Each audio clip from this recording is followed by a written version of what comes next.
So first and foremost, as you know, the Mystic Mac did not come back. Back-to-back cards now. Back-to-back cards with endings that left me speechless, that left me questioning if I was dreaming. While I'm sure the UFC had no intention of, especially this card ending the way it did, I'm sure they're still somewhat satisfied with the way that fans were still left with, you know, an insurmountable amount of questions. Well, maybe the UFC isn't too satisfied about it, but still, either way, I don't know if what I saw last night was real. And after waking up this morning and finding out that it was real, I still don't know what to say. I mean, it obviously was the most embarrassing moment in UFC history. That was the most embarrassing moment for a fighter in UFC history, and it was largely due to the size of the buildup. The UFC sold old-style UFC championship belts the color of the Irish flag. They peddled them, the fans, in the buildup. Conor McGregor was allowed to come out with two different style of custom fight shorts. Two different editions. One that was like money print, and the other was an Irish Pride style. Both of them I really liked. But I'm trying to show to you the size of this buildup. How aggrandized this buildup was made to be toward this fight. The different types of promotion, the Conor ads that will now be turned into memes. You know, the one ad where Conor was facing the mirror, washing his face. You know, after all we've been through, you're still doubting me. And the second one where he had like that fat suit and was talking about how, you know, the fans were still doubting him, and then he rips the fat suit off and he's shadow boxing, showing that he's still ready to fight and that the fans are delusional for thinking Max Holloway was going to win. Well, I was one of those delusional fans. Maybe not a fan, but delusional fight fan that chose Conor McGregor to win. I thought Conor would come out in true Conor fashion and magically outbox Max Holloway through the course of 5 rounds to win via a safe decision that would reignite the Conor fan base, that would bring Conor McGregor back to the front line of the MMA media spotlight, that would have fans calling for Conor McGregor to fight Islam Makhachev and bring the Conor Khabib story full circle. That was what I was fully bought into. I brought that to you guys almost every day for like the past few weeks. I spoke about Conor fighting Islam and how much of a blockbuster that would be. Conor doesn't look in the right shape to fight Michael Chandler. That would have been a win for Michael Chandler. And Lord knows how rare those are. My goodness, man. I mean, I'm still in the act of processing what I saw last night. I mean, I thought Conor, at the very least, would be able to rally and fight through the end of round 1.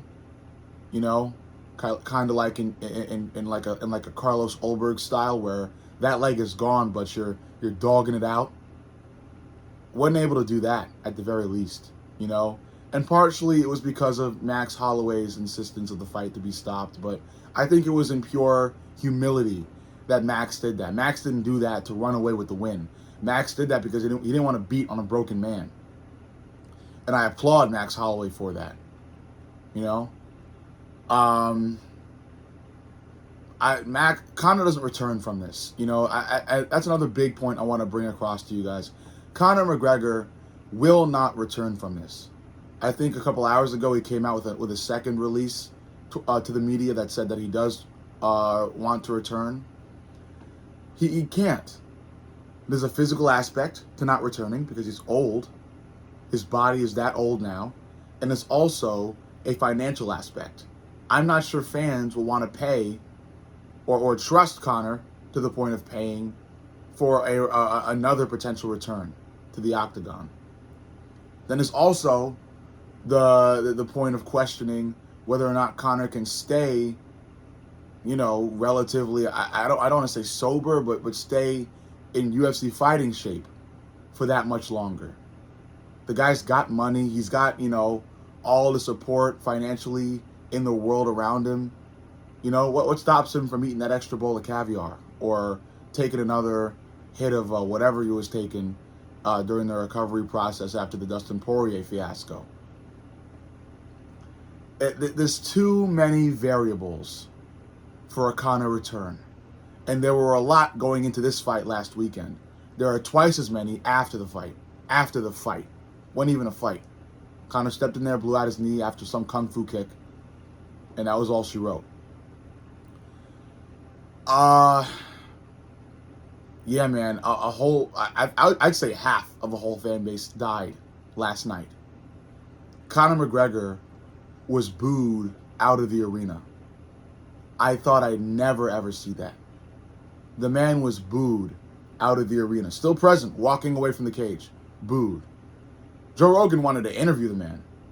But Conor, and I don't blame Conor for wanting to get out of there as quick as he could. So I don't blame Conor for not being there for a Joe Rogan interview, because Joe Rogan likely would have thrown salt in the wound and asked Conor if there were any existing injuries, or if Conor came into the fight knowing that something would happen, if he was fully sure of himself, etc., etc.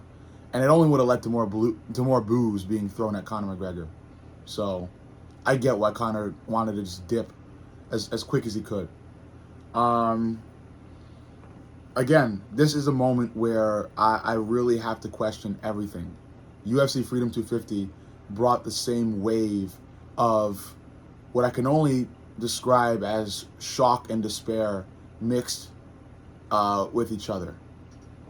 I was so fully cashed in on Ilia Topuria destroying Justin Gaethje in round one that, Gaethje having this sort of Rocky Balboa win over Ilia had me I couldn't speak. The same thing happened here. I thought the Mystic Mac, and I was one of the underdog pickers. It wasn't the overwhelming opinion surrounding Vegas that the Mystic Mac would win. Most of everybody was choosing Max Holloway to win. They felt like activity would beat inactivity, and I said it wasn't ridiculous to believe that. I said that from some aspect, Max Holloway should be the favorite. I was still surprised he was, because I thought, that most of MMA fans today would still be caught under the Conor McGregor wave. They'd still be buying into the McGregor hype, but no. It seems like 5 years can do a lot to a fan base, can do a lot to a culture that is the UFC fight fan culture. And yeah, man, it did a lot. I was one of the few fans, one of the few people that chose Conor to win. And I, especially when Foggy Dew was being sung, I don't know, man, I felt it. I felt the aura. And anybody who was watching my live stream last night could tell you that I was singing Foggy Dew throughout the entire card. I was sitting on live for like 8 hours, singing Foggy Dew on and off. I had my little Irish cap on. I tried to get as Irish themed as I could with what I had around me. I'm poor. Yeah. I don't know. I could only imagine what a true Conor fan is feeling, because I'm not a true Conor fan. So I can only imagine what a true Conor fan is feeling, what an Irishman is feeling, and what any fight fan that paid to be at the event was feeling. A middle-class fight fan, not a rich one. A middle-class fight fan that saved up a lot of money to be there that night and witness a pathetic event in that main event at the very least. The rest of the card was beautiful. That's what I'm also trying to tell you fight fans that paid for the event. Don't frown because the main event happened the way it did. Smile because the rest of the card was amazing. But then I also have to say that you do have a right to frown if you came in late and only bought the tickets to watch the main event and nothing else. Like you didn't show up for the early prelims or the prelims. But the early prelims and prelims were fun to watch. The entire card was a treat outside of what happened between Conor and Max. So, in the end, there are just far too many variables blocking Conor McGregor from ever making a return once again. He wants to make one. I'm sure he will stick to the camera and stick to social media to make video after video talking about why he does deserve another shot. I'm sure Dana White will try his best to figure out how they can give Conor another shot. But it's the fans who are done. It is the fans who are done with the hope and the suffering. It was the most embarrassing moment in UFC history for a fighter. Absolutely so. Conor had every right to want to run out of that arena. He probably wanted to sink through the floor the minute that knee blew out. Yeah, man. I don't know where Conor goes from here. I think, to tell you the full truth, I think what Conor should do is box Money Mayweather or go to BKFC and try to become a star there. I think he's no longer UFC caliber, and I think it's because of his body, plain and simple, saying no. We can't all age like Yoel Romero. We can't all age like Jim Miller. Sometimes some people have to age like Israel Adesanya. Some people have to age like Gilbert Burns, where they're just not able to do it anymore. Some people have to age like Tony Ferguson, where they just cannot do it anymore. The body is saying no, and maybe it's not totally because of age. Maybe it's because of the stuff, again, that Conor was doing outside of the octagon in the end. And I'm telling you this full-heartedly, in the most objective way I can ever say it. The Mystic Mac will never be back.